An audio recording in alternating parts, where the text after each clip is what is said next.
అయితే పురుష శక్తి అనేది పాజిటివ్ ఎనర్జీ, స్త్రీ శక్తి అనేది నెగిటివ్ ఎనర్జీ.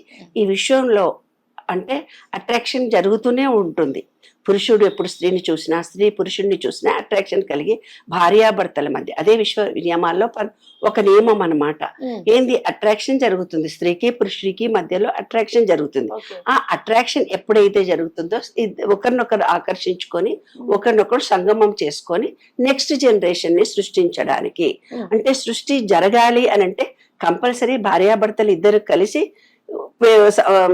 అన్యోన్యతగా ఉన్నప్పుడు మాత్రమే, కలిసినప్పుడు మాత్రమే వాళ్లకు పిల్లలు పుట్టడం అనేది ఒక ఆంతర్యమైన రహస్యం ఇది. ఓకే. అయితే ఏంది, ఇప్పుడు మన దాంట్లో కూడా పురుషుడున్నాడు, స్త్రీ ఉంది. పురుషుల్లో కూడా పురుషుడున్నాడు, స్త్రీ ఉంది. పురుషుడు స్త్రీ అనేది లా ఆఫ్ జెండర్ నా విశ్వ నియమాల్లో.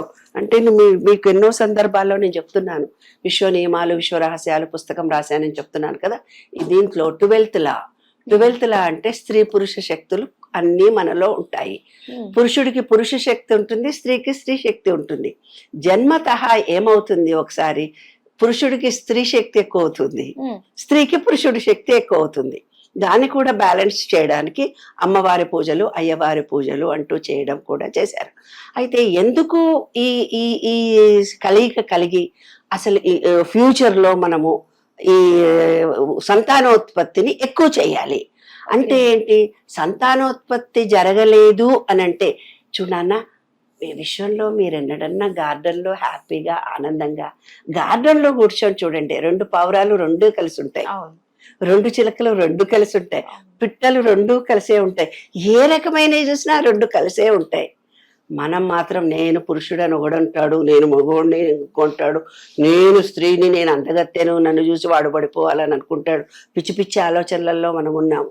కానీ పురుషుడు స్త్రీ అనేది ఈ విశ్వంలో జంట. అదే శివపార్వతులను ఇచ్చాడు.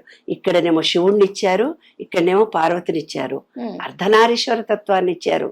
అంటే భార్యాభర్తలు గొడవ పడగానే ఎవరో వచ్చి చెప్తారు, అర్ధనారీశ్వరం చదువుకో, మీ ఇద్దరు గొడవలు తగ్గిపోతాయి అంటారు. అర్ధనారీశ్వర శ్లోకం తీసుకుని ఓ అని చదివేస్తా ఉంటుంటారు.